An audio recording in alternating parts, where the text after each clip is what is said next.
Yeah, I mean, first of all, I would say condolences to Mike. I mean, I heard the news this morning. Was pretty taken aback, to be honest, because he was here 2 nights ago and everything was normal. So, yeah, it just shows how precious life is and puts everything into perspective. I know I came off a 3-set loss, but I mean, in comparison to what just happened, I was taken aback. So, yeah, condolences. I'm sorry. It's a very sad day for everyone and his family. So I really hope you can stay as strong as you can. Thank you. We'll open it up for questions now. If you could just raise your hand. Yes. Just tell us how you're feeling now and how you were feeling during the match. Yeah, I mean, now I feel a little bit better. I had some time, and yeah, during the match, I'd say like 3rd set, I was 30-love up serving, and all of a sudden just felt so sick, like just really like weak and just nauseous. So throughout the 3rd set, I think everyone could see it was a bit of a battle. It was like physically, body-wise, I felt fine. It was more just like I was like throwing up in my mouth, and then after the match, it came out. But now I'm okay, and yeah, I'll get over it. It just sucks with the timing. I mean, Jack had an experience that sounds very, very similar, and said that it may have been more tension related than physical. Do you think that might be the case? No way, because I won the 2nd set. I was actually feeling good about my tennis. I would say I felt physically good.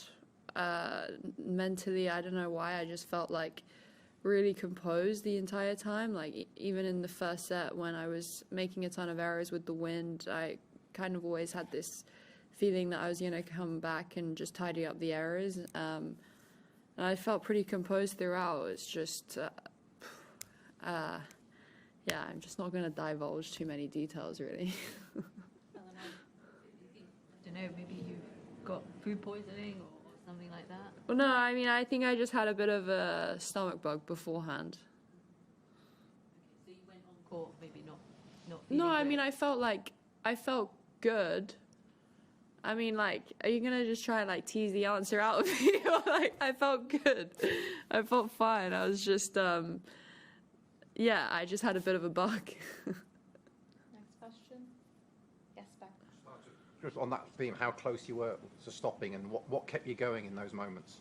Yeah, I mean, honestly, like, I've been in that situation before in matches, whether it was with illness or injury, and retired a few times. But I think, to be honest, with what I went through last year, I was like, okay, you feel like awful right now. Like, at some points, I couldn't really see the ball very well. But I think with everything I went through last year, I was like, it's made me so much tougher, and there was like no way I was going to pull out. Like, she was going to have to beat me, and she did. She served it out. So I think that the last year off, and also just with the amount of niggles and everything that I had and the setbacks, it did make me a lot tougher. Question here, and then Matt. Obviously, that's the trip now over. I just wondered, how encouraged are you that there really, from what I'm seeing, there's not really any sign of pain in the hands and the ankle, and the hands in particular are an area you can often get setbacks in. So how do you feel about those areas sort of moving forward? Yeah, I'm very positive, very happy with how my body is. I think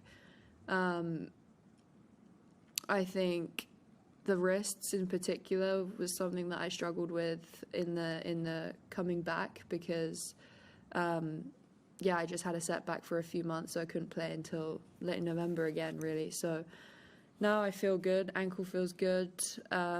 So yeah, I think if I keep my work consistent, like I said previously, I have a good shot. And yeah, this is obviously only my first trip back. I think that tidying up some of the errors, tidying up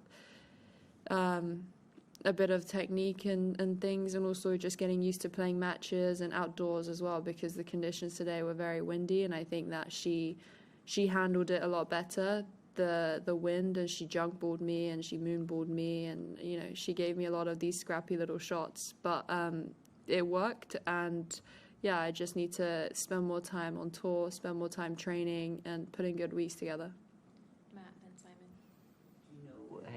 Do you know what your schedule was going to be for the next few months, and are you excited about the next few months? Where after these couple weeks, or sort of where's your mind as you confront a 10-month season? Yeah, I mean, I'm really looking forward to it because for me, I think there were doubts whether I would be able to make the Australian Open trip. So I think that to be here is a bonus and a good starting point, I would say, because I started putting some good practice together with Nick. We're doing good work off the court. And I think, as I said, I think before I'm more focused on level and the practice days and trying to win the day rather than focusing more on win or loss, because I know the difference between me playing like okay, me playing good, and me playing great are just really, really in the details, like doing a few things just 5% better, and I think it makes a huge difference. So I'm feeling very positive, and I really just want to play a full season. And the encouraging thing is even though I played 2 back-to-back 3-setters in Auckland and a 3-setter today, like body-wise, strength-wise, I didn't come up with any random niggles that just happened throughout the match. It was just me throwing up, but that's fine. Like, that's not normal, but it's like a one-off. Last few questions here and here. Emma, there's often when you come back from serious injuries, there's often a fear factor with not knowing exactly what's going to happen. Are you through that with your injuries, do you think, or is there still a little bit? No, I think the way that I'm committing to my movement, committing to my training and tennis, I've completely got no fear with it. I feel more confident than ever in them, and just playing with no pain is it's something that for a while I didn't know if I'd ever be able to do. So I think that is a bonus, and that I'm very grateful for that. So I think now we just push on with more training, more gym, more work, and more consistency. Question here, and then final question with Eleanor.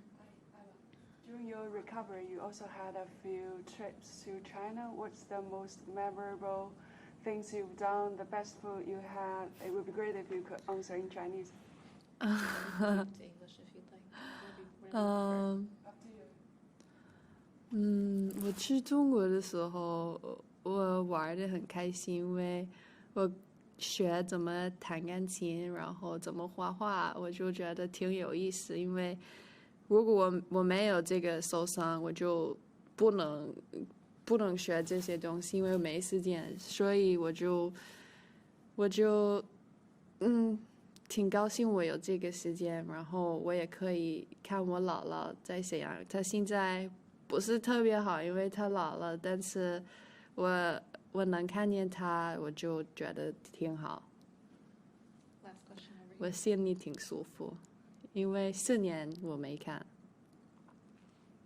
Go ahead. Just wondering, with Billie Jean King Cup and the Olympics, are they events that you would like to play this season? Are they priorities for you? How do you see those? Don't know. I think I'm GB number 8 or something. So no idea if I'll get the call up for that. So I guess we'll leave it to them to decide. Be available if selected? Well, I mean, of course I would. I always love representing my country. But that being said, I think because of the amount of niggles and, the rehab process, I think whatever suits my schedule and my fitness the best is going to have to take priority, especially this year. Because, for example, if there's a change in surface straight away or, too close in succession, then I think that I'd have to evaluate what I do, because the most sensible thing for me is staying healthy, and that's the priority for the year. So I can't say either way, but my intention is good. I want to play.